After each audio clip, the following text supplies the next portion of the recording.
ఎలకోయిలలు వేయి వెలుగెత్తి పాడిన కొసరైన కమ్మని గొంతువాడు. లేత మామిడి వేప లేచిగుల్ల లేత వగరుకు వగరైన పొగరువాడు. ఒక మంచి మాటకే ఒడలెల్ల ఉప్పొంగి తన్ను తాను మరచు నెత్తంబువాడు.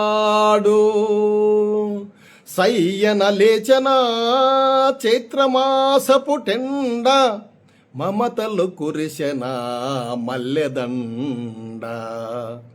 6 ఋతువులన్ ఎడదలో ఆచికొనుచు ఎవరికైనను చూడ ఇట్టె గ్రహింప తెలుగు వాడన వీడు తెలియువాడు. సంతవశివాడనట్టి వసంతుడితడు.